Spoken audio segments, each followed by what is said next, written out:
Hi again.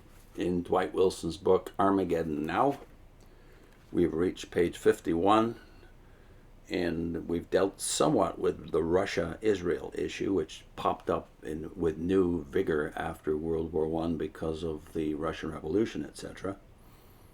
Now the idea of a revived Roman Empire.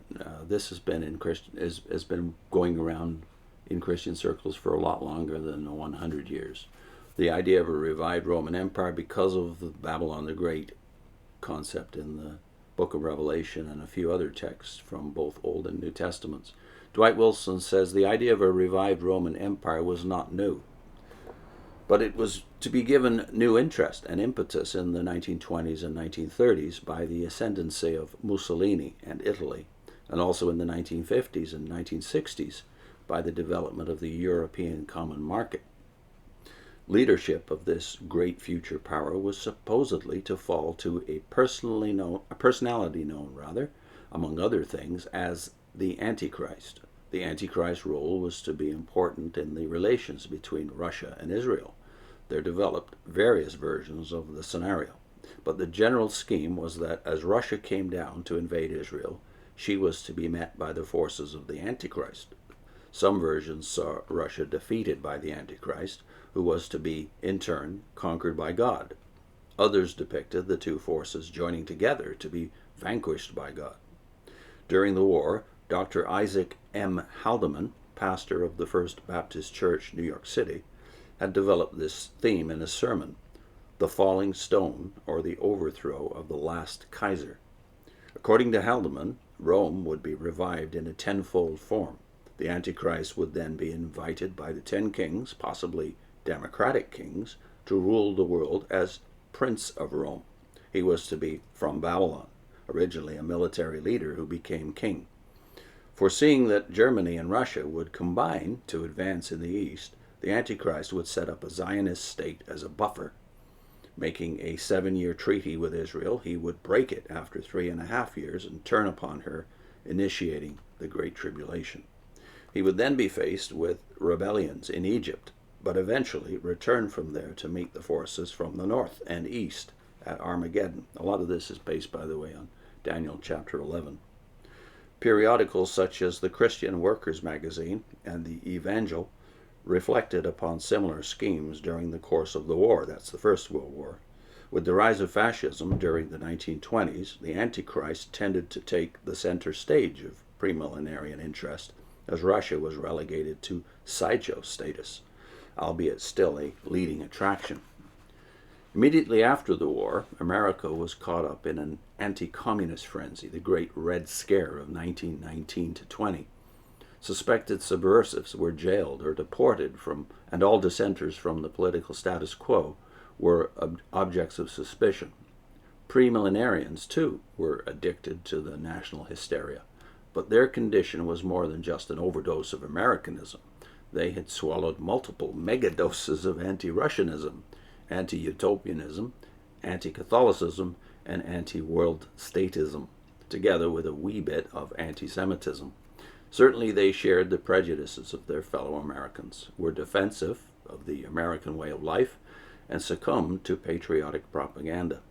But their developing anti-communism stemmed from a deeper loyalty than mere allegiance to fatherland or nationalism.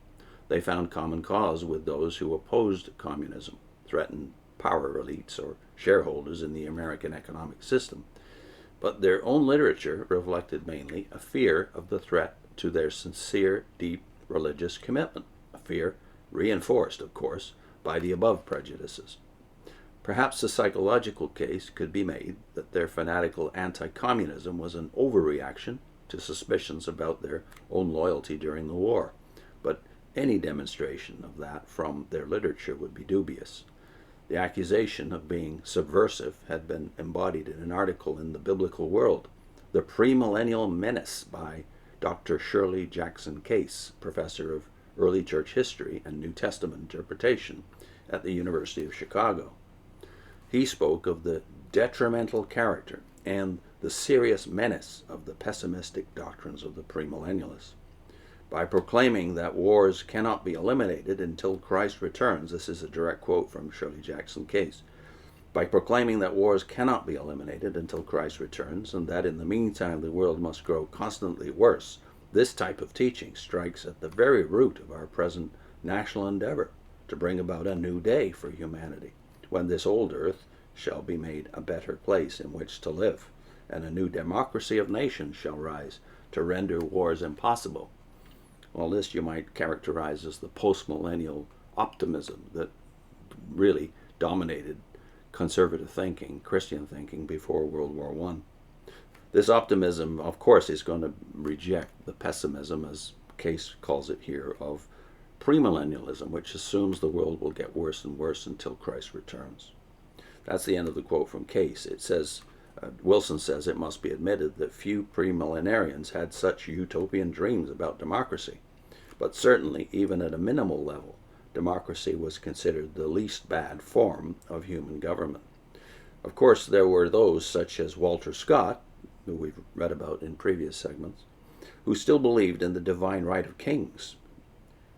The further we are removed from God's idea of power in the world, an absolute and universal monarchy, as was the Babylonian, we are, of course, a witness to our own departure and failure from the original grant of government conferred upon the Gentiles. And then this, of course, is Scott talking. Such views were, however, the exception rather than the rule. Dr. Case made further accusations, implying traitorous activity on the premillenarians' part. He said, a premillennialist might well want Germany to win. End of quote. Because that would be a step toward a worse world, a prospect which the pessimistic premillennialist expected immediately prior to the catastrophic end of the world and his hope for new kingdom. This Case refused to accept the premillenarians' own analysis that they did not oppose the war, since they viewed the war as happening by divine permission. Such invective did not undermine the work of the premillenarians at all. Even their critics came to their defense in this particular circumstance. They probably relished the attention directed to their cause. More about the anti-communism and of the succeeding decades, which builds up to a frenzy, of course, in the late 40s and 50s. So the early church was premillenarian, or premillennial, as I would call it. Premillennial. Justin Martyr and Irenaeus epitomize what the early church thought. You can check them out. You can get them for free. If the early church was premillennial, then this faith, that is the premillenarian faith that Shirley Jackson Case is criticizing here, was the faith that conquered the Roman Empire. I'll put a link into what Justin Martyr had to say about the millennium. This is a two-part video, so I'll put the first one on your screen.